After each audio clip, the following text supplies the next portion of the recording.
Okey, hari ni saya nak kongsi resipi cek mek.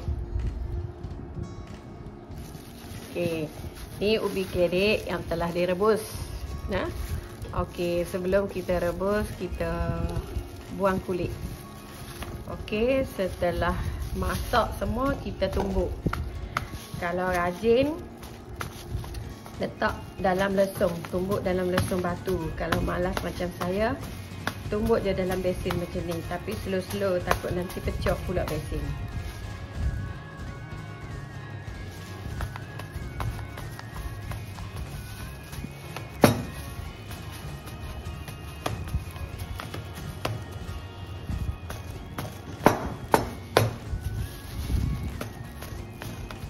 Ini ubi stelo. Ubi stelo ataupun orang luar panggil ubi keledek deh. Yang telah kita tumbuk lumat lah, tumbuk bagi lumat-lumat, sebab apabila kita buat nanti supaya cek mek kita tu comel macam nama dia lah, secantik namanya cek mek molek. Okay, sebabnya cek mek ni banyak permintaan daripada saing-saing saya yang berada di luar Kelantan, Kuala Lumpur, duk tanya cek mek. Ada yang nak minta kita hantar secara frozen. Jadi saya pun terpaksa lah bantu kawan-kawan buat video ni. Jadi saya suka. Ni saya gunakan ubi yang kita tumbuk tadi, satu cawer. Jadi terpulanglah pada puan-puan semua nak guna cawer yang macam mana. Okey, bubur dalam bekas satu cawer. Okey.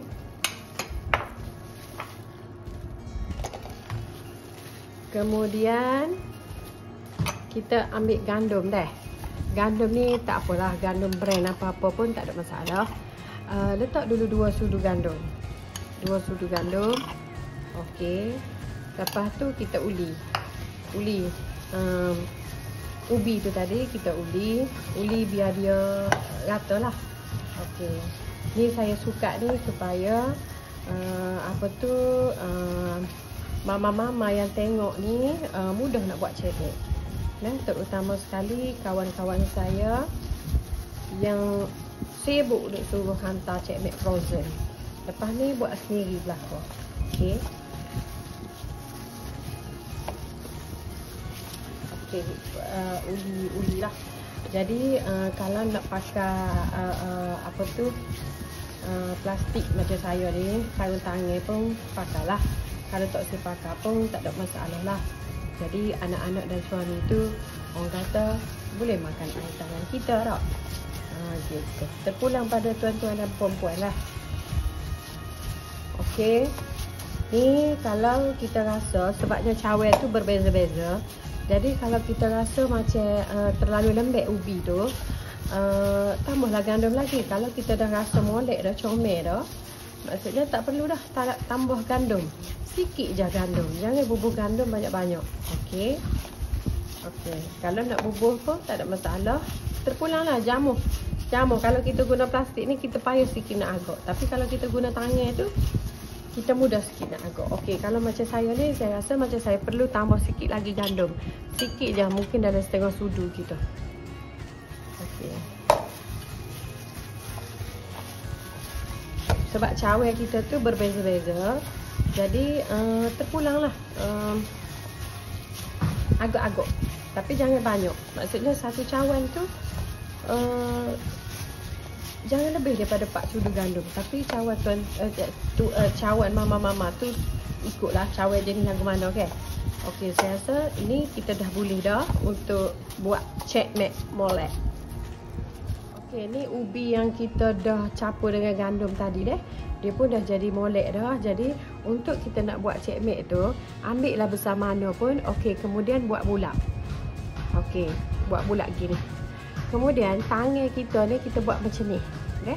Buat macam ni. Kenapa kita buat macam ni?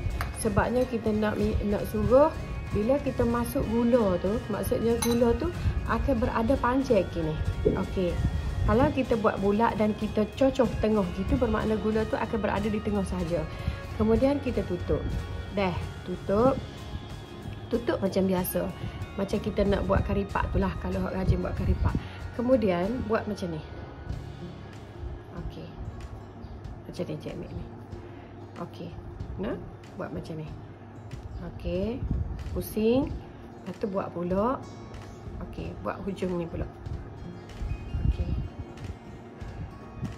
Okey. Okey. Nampak tak? Cik Mek kita pun dah jadi comel secomel nama dia. Okey. Nampak tak? Okey, dah comel dah. Kemudian kita taburlah sikit. Kita tabur sikit dalam pinggan yang kita nak letak ni dulu kan. Kalau biasa saya buat ni, saya buat tepi kuali tu. Maksudnya saya buat, saya terus masuk kuali untuk goreng. Jadi yang ni saya letak dululah sebab nak tunjuk kepada mama-mama sekalian bagaimana cara untuk kita buat. Okey, lepas tu ambil buat bulat. Bulat tu tidak semestinya macam jadi sebuah bola, terpulang lah. Okey, buat macam tadi juga. Kemudian kita bubur gula. Dah, bubur gula. Biar jadi panjang lah. Okey, lepas tu tutup. Ada juga orang kata macam Cik Mek dia jadi macam pecah perut lah, okay? Orang Kelantan panggil pecah perut lah. Maksudnya gula dia tu apabila dia goreng tu jadi macam gula tu tubik. Jadi saya pun tak boleh nak jawab lah juga. Apa gula tu tubik? Sama ada api ke ataupun masa kita buat tu gula dia tu tak tutup molek ke, hak tu saya tak pasti. Tapi insya-Allah kalau puan-puan tengok hak saya buat ni, saya rasa insya-Allah tak ada masalah lah. Tapi biasalah kalau tubik sikit-sikit tu, itu biasalah, okey. Okey. Okey, kita buat perhabis lah dah. Kita buat perhabis ubi tadi tu. Okey. Lepas ni kita goreng.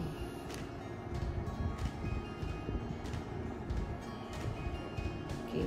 Ni cara-cara untuk kita nak buat Cik Mek tu mucung lah. Saya tak tahulah cara orang lain buat macam mana, tapi saya buat tu macam ni lah. Ada juga kawan-kawan saya yang royak. Dia kata bila dia buat Cik Mek tu jadi macam melekat-lekat di tangan. Saya pun tak pastilah. Tapi biasalah bila kita buat kuih ni dia akan adalah melekat di tangan. Tapi melekat setara mana tu saya tak pasti. Jadi pada saya lah kalau bersetakat macam lekat-lekat gini tu tidak dikira macam melekat lah kan.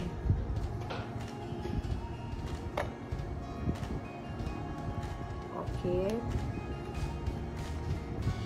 Kita akan buat habis lah. Dalam secawai tadi tu, secawai teh tu, kita tengok kita boleh berapa putih buat Cik Mek kita. Tapi dari segi bilangan Cik Mek yang kita boleh dapat tu bergantung kepada kita lah kan. Kalau kita buat bola-bola dia tu kecil, bermakna banyaklah kita boleh dapat Cik Mek dia. Kalau kita buat bola-bola dia besar, sikit lah kita boleh dapat. Gitu. Ni cara nak buat ni deh. Ni guna tapak tangan yang ni di hujung ni. Kepit-kepit gitu. Di tengah tu dia akan jadi dengan sendiri apabila kita kepit di hujung tu. Dia tak payah, dia akan jadi sendiri. Kita tak payah bentuk dah. Maksudnya gemuk ke kurus ke di tengah tu, dia bergantung kepada yang kita kepit dah. Kita kepit, apabila kita kepit untuk kita buat mucung dia tu, automatik perut dia lah kita panggil tak. Perut dia tu dia akan jadi dengan sendiri. Sebab tu kalau kita tengok mula-mula saya tutup ni, saya tutup gini je. Okey, kemudian saya pun terus buat ni. Buat mucung dia tu. Mucung dia tu kita guna hujung tangan kita ni. Tapak tangan ni. Tak tahulah orang panggil apa kan, tapi maksudnya ni kalau puan-puan tengok saya buat ni, maksudnya puan-puan perasan mana gitu kan. Saya tak guna yang tengah ni, saya guna di sini. Maksudnya di sini ni kita guna untuk kepit dia supaya dia jadi hujung tu, dan di tengah tu dia akan ikut secara automatik gemuk dia tu. Kita tak buat pun yang tengah tu. Cuma tangan kita ni bila kita buat gini, bila kita kepit hak ni, hak hujung ni, automatik hak tengah tu dia akan jadi dengan sendiri. Jadi nak mucung setara mana, tajam setara mana tu terpulang lah.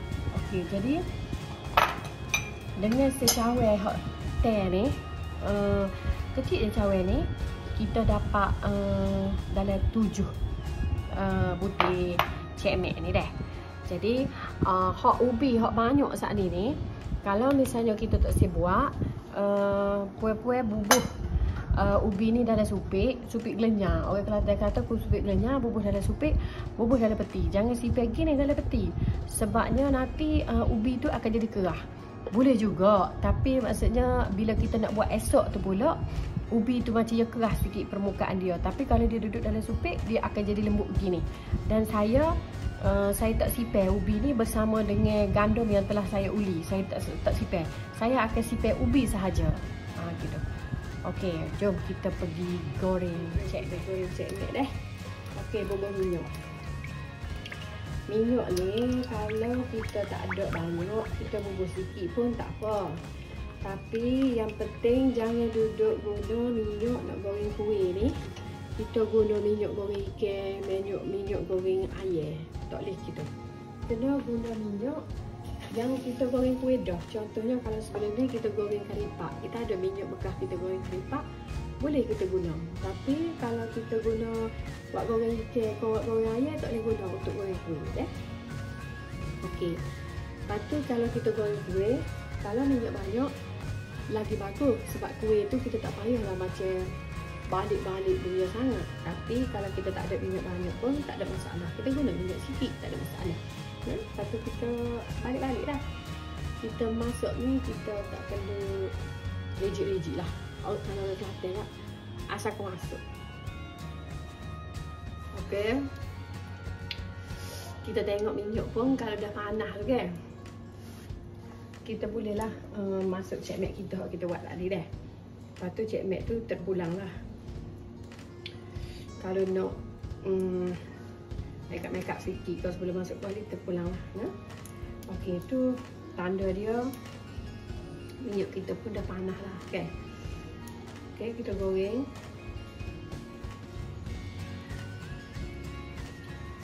Masuklah ke hot 7 butir tadi kita buat tu.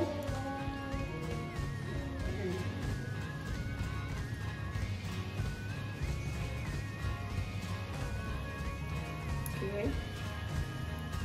Dan kalau kita goreng cek mek ni,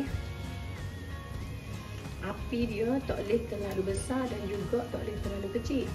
Kalau api dia tu besar, cek mek dah garing, gula dalam tu tak dah hancur. Kalau api tu terlalu kecil, gula dalam tu terlalu hancur. Jadi bila kita makan ke anak-anak kita kan, dia apa tu? Dia akan tanya kita, mama apa tak ada air ni? Tak ada air tu maksudnya gula dia tu dah hancur dan sebati dengan kuih tu kan. Jadi apa tu, ejah-ejah lah sendiri dari segi api tu. Tapi api tu api sederhana. Okey, ni nanti kita balik-balik lah kan. Kita tengok-tengok lah sejauh mana garing dia tu, gitulah. Cuma ubi ni, kalau kita guna ubi hak jenis warna kuning tak, ya akan kuning lah cek mek kita. Kalau kita guna ubi hak macam merah, dia akan warna gitulah. Tapi dia tetap jadi comel. Memang jangan bimbang.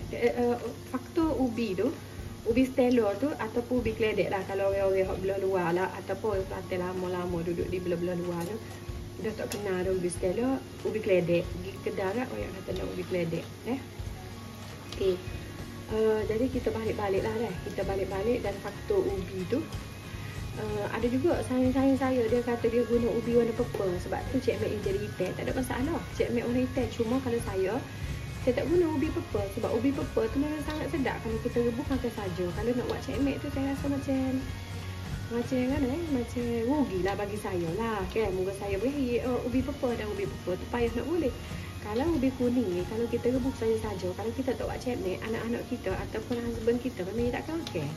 Jadi sebab itulah kita transformasikan ubi kita tu jadi cek mek. Kalau lepas ni, kalau jadi cek mek ni tuan-tuan, puan-puan nak oyaknya, berebut mentah tak ada 5 minit ni.